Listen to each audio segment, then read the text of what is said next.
How do you feel when you're told to pause, to take a break, or to just rest? Hello, and welcome to Beyond the Shuffle. I'm Adrienne Amari, your host, guide, and former productivity chaser. This podcast is a cozy rabbit hole where tarot leads the way into curiosity, self-reflection, and the beautiful mess of being human. So settle in, open your mind, and let's go beyond the shuffle. Welcome to episode 2 of Beyond the Shuffle, and today I wanted to talk about something that has been coming up a lot in readings, and it seems to make people quite deeply uncomfortable when it does. And part of me loves that place of discomfort because when we feel it, sometimes it's like maybe we're onto something here. Maybe we're shining a light on something we need to focus on. So let's talk about it. Now, the two cards that are our theme for today are the Hanged Man and the Four of Swords. Now, the Hanged Man is a card of pause, of knowing that sometimes inaction is the best course of action, of stopping, of hanging upside down, right? And just seeing things from a different perspective. With the Four of Swords, we're also told to take a time out, to get out of our head, to disconnect, to know that sometimes we need to rest and recuperate so that we can live to fight another day. And like I said, these cards are often deeply uncomfortable for people. And I think a large part of that is we don't really live in a culture or a society that loves us to take a break. We're always chasing the next big thing. We're trying to meet deadlines or milestones. I meet so many people who have their entire life spread out across an idealized timeline, and that makes it really hard to stop. So when the hangman comes up and I say, okay, you got to take a time out, I get that, oh, like I can see it on their face, they're like, oh man. And they know, everybody always knows when they're pushing too hard. And the thing with the Hanged Man and the Four of Swords is that if we don't take that break, we actually get more stressed, more confused. We don't know the way forward. There's a lack of clarity there. And like I said, I get that it's uncomfortable. I know that we live in a world where we have deadlines to meet and things to accomplish. But at the end of the day, is it worth acting just to act? Because I find that happens a lot. People just keep going and keep pushing because they feel like they need to, but there's very little intention behind it. So with the hangman, we want to look at slowing down. You can see the hangman, he's just hanging out there, right? He is tied up in a tree. His arms are casually behind his back. His leg is crossed. He doesn't look uncomfortable in the slightest. He looks very calm. And think about the last time that you stepped back and took a much-deserved break. How did you feel?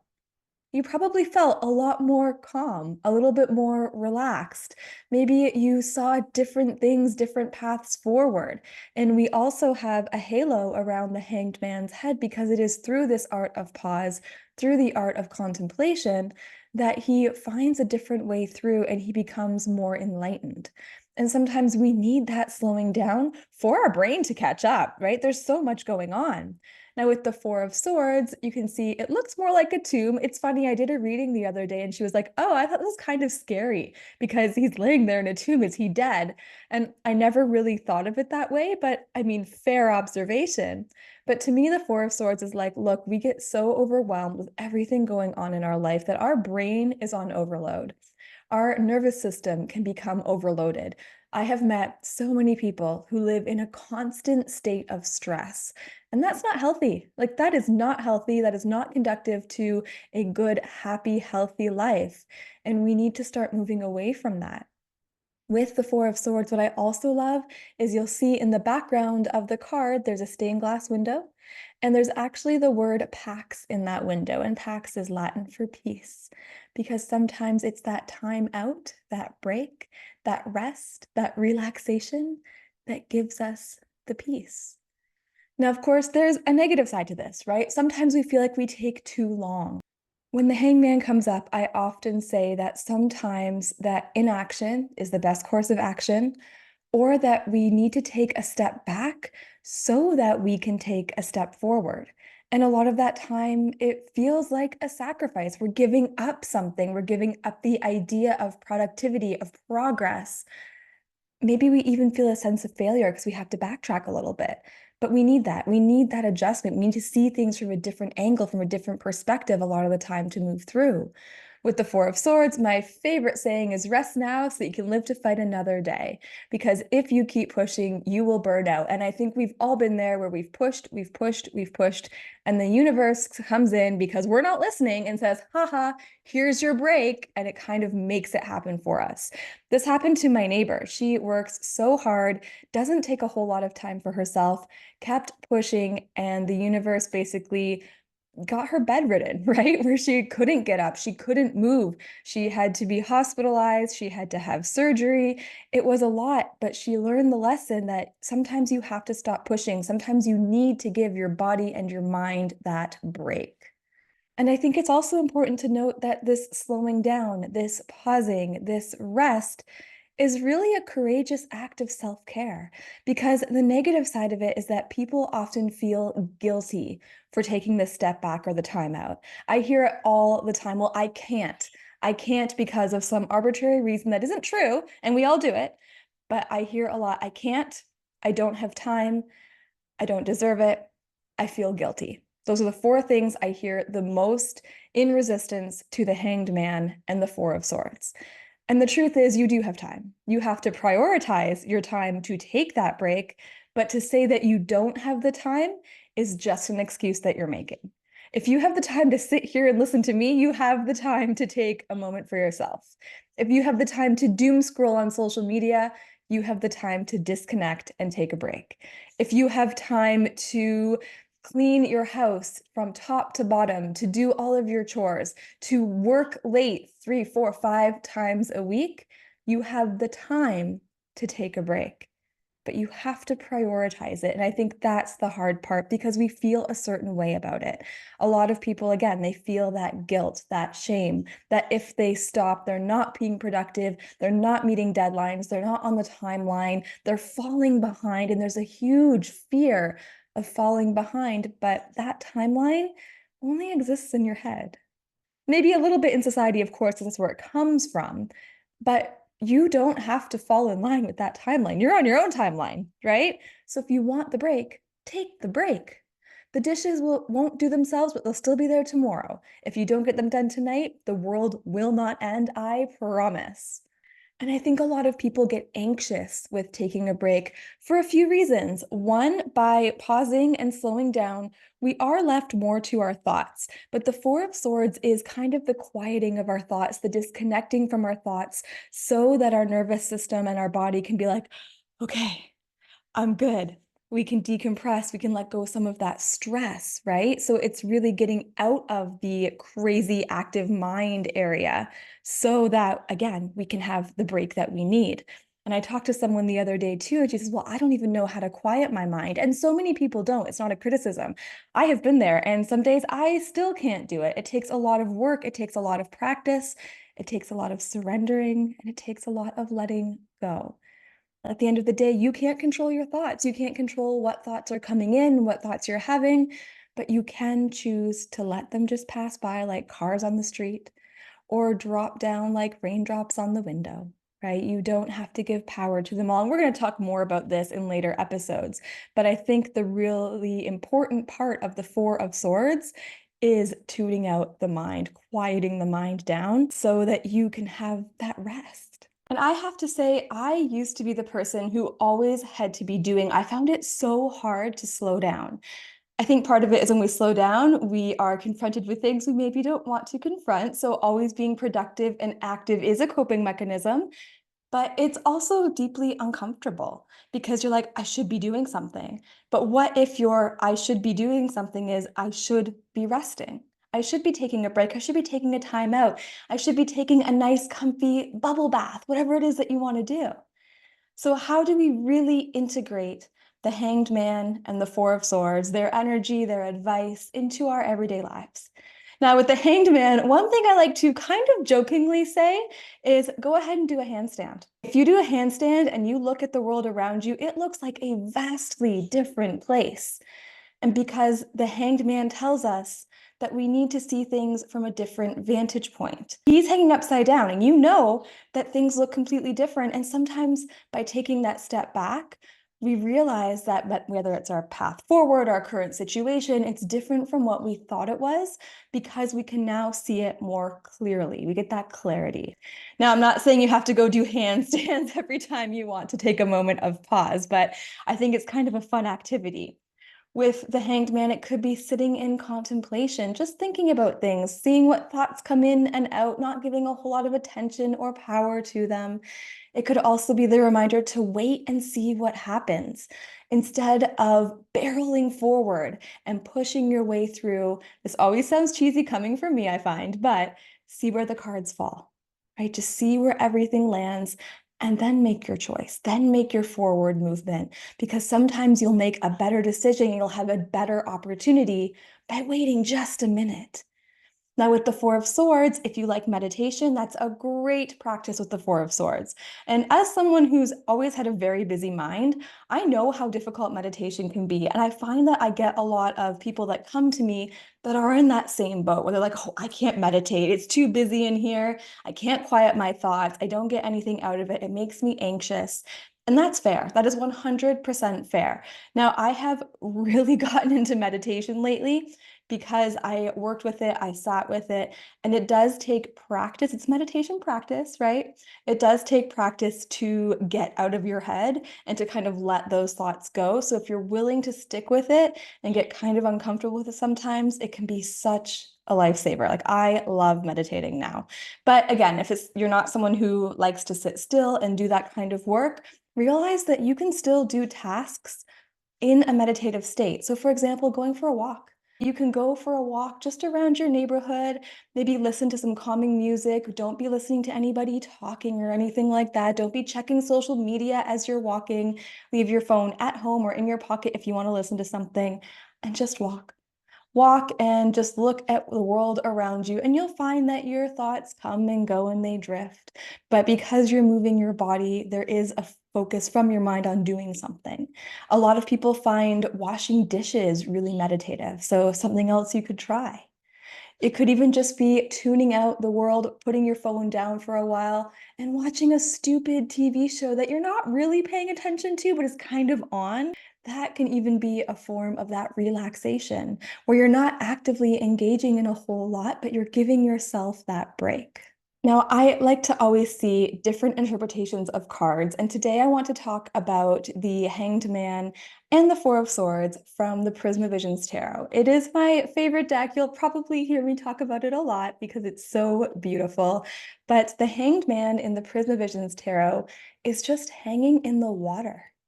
And I love that feeling because I think that's a feeling we can all relate to. Maybe hanging upside down isn't one that we can connect to very well, but we can all relate to just floating in the water, even if that's a bathtub, right? It doesn't have to be the ocean or anything big and scary, just floating. And I love that feeling of floating with the Hanged Man because that's all he's doing. Now, mind you, in the card, there are piranhas under his feet, which is that reminder that by shifting our perspective, we see different things. And maybe he's not seeing the piranhas because he needs that moment of contemplation, that moment of pause. In the Four of Swords, we have a man kneeling with his sword, kind of helping him stay up. And I feel like we've all felt this way too, where you get home from work and you're like, oh my gosh, I'm so tired. I just want to like sit here in a really random place in my house on my floor because I don't have the energy to pull myself up and go to the couch or whatever. And again, with that Four of Swords, we want to make sure we're giving our mind, our heart, and our body that permission to rest. And in this card, he almost looks like he's praying or asking for something, and the permission has to come from within. I can't give it to you. The cards can't give it to you. You have to allow it for yourself. So try it. Try it and allow yourself to do it. Now, one aspect of the Hanged Man I didn't talk a whole lot about is the act of surrender. And that is something I like to focus on for a whole episode because I think it's so important in this day and age in many different forms. And there's many cards that can kind of go into that feeling of it. But that is another really big theme in the Hanged Man if you're learning tarot and interested in that. Something else just came to me that I want to talk about. Maybe it's a little silly, but my dog has been laying beside me the whole time I have been recording this episode. And it made me think like dogs rest. I think dogs have to get like 16 to 18 hours of rest a day. Their lives are so much shorter than ours, but their lives are generally just so much happiness and unconditional love. And they're not being productive all the time, right? A lot of their job is to be here, to be with us, and to rest. So let's be more like dogs. Let's be more like dogs or learn that lesson from dogs that it's okay to lay in your cozy bed and just relax every now and then. I'm not saying that we have to stop being productive and stop doing, but we do have to trust our mind and our body to know when we need that break and we need that step back. And I'm sure too, you know it's happened to you in your life. You know when you've pushed too hard and you've had to take a step back. And what I love about the Hanged Man and the Four of Swords is we don't want to get to the point where we're being forced to take a step back. We want to take that rest. We want to get that recuperation now so that we don't reach the burnout. So if you're approaching the burnout, or if you're just like, you know what, I need a little bit of a break, take that as a sign. And we're going to pull some cards. I'm going to use the Prisma Visions Tarot here for it. And we're going to see what could be revealed or renewed if we take a rest. Now, this is a collective reading, so take what resonates, leave behind what doesn't, and know that you can see a photo of the cards in the notes or on my Facebook community for the show, which is facebook.com/Beyond the Shuffle podcast. So I'm just going to pull two simple cards for this. We don't have to go too crazy, right? And for this, we have the Six of Chalices and the Ace of Chalices. So what might be renewed or revealed when we take this step back, when we rest? And the Six of Chalices is a card of comfort. It's a card of healing, a card of pleasure. It can be a card speaking to the past, but in this situation, I would really lean into the healing aspect. We can slow down and we feel like things maybe are a little bit more simple. We can reconnect to that time when things didn't feel so big and overwhelming and chaotic. And we can breathe. We can just breathe, which sometimes we really need. The Six of Chalices likes us to make space in our life for those things that bring us comfort. And if we're taking moments to pause, we can reflect on what did you stop doing that brought you that happiness, that joy, and that comfort. And by, again, slowing down, we do make more space for happiness, which I love. With the Ace of Chalices, this gives us an open heart. It lets things start flowing again. You can see the Ace of Chalices is your cup runneth over. There's so much going on in this fountain. And sometimes we need those moments for things to start moving again. So it's really interesting to me because so many times people are so adverse to stopping, but they're really not going anywhere. They're not really making progress. And sometimes by that pause, that's when the floodgates unlock and things start moving again. So it really helps us get back into that. So it will reveal how we can get back into the flow. With the Ace of Chalices, it's all about opening our heart, opening our soul, being vulnerable, connecting with new people. And when we're not so stuck in the mental fog, in the haze of the go, go, go, we can slow down, see the people in our lives, and appreciate so much of that beauty that's around us. And I love all that. How gorgeous does that feel? So, your challenge this week is to take a moment and pause. Just stop. It doesn't have to be for that long, but give yourself that chance and that opportunity, and then come back and let me know how it felt in your body, because I would be very curious. How does your mind, your body, how does it all feel after even that brief moment of intentional pause? So give it a try. Thank you so much for being here. I hope you enjoyed this episode. Make sure you subscribe either on YouTube or anywhere that you love to listen to podcasts to make sure that you get the next episode that's coming out. And don't forget to follow me, Adrienne Amari, on social media, Adrienne Amari Tarot. Check out my website and know that I do readings, coaching, and past life regression if that's something you're interested in. But again, thanks for being here. Take your break, get that moment, and I'll see you next time.